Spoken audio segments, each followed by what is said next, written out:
Okay, so this video is going to deal with the Audiomovers plugin that you need for Logic in order to send high quality audio to me, your tutor. So by this point you should have already installed Skype, should have installed Google Chrome and the Google Chrome remote desktop extension. So this video we're just going to look at how do we get that audio out of your DAW onto the internet so I can hear it at high quality. So we use Audiomovers for that, and what you want to do is once you've installed the plugin, which is very easy, you just download it, open up the package and install.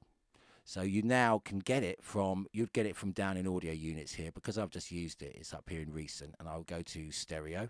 You open up this plugin here. So at this point I will give you a login that you can use to log in, and then you log in and it will say log in. Then we name the session, so that would be your name, whatever. We'll just call it test here, and copy that link.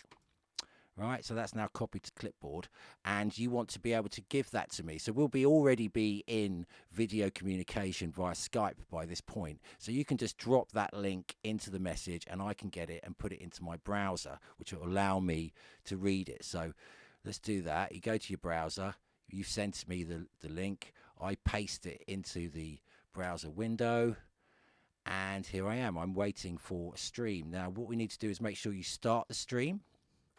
Okay, and start listening.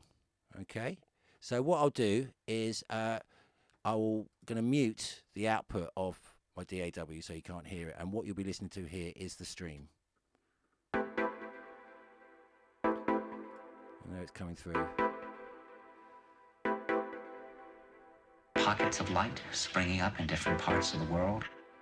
So yeah, you see it's working. So if I mute this and listen to it on the DAW, you can hear there's a little bit of variation, but it's not huge, so it's good enough to evaluate your mix and how you're doing with your composition and your mix springing up in different parts of the world. So yeah, there we go. That's coming out of the DAW. Mute that. Let's have a listen to it coming from the internet. So you know, there's a little bit of difference, but I assure you that will be fine. That's fine for under the circumstances. The new future. So okay, I think that's pretty clear. I'm just going to wrap it up there, and good luck with it.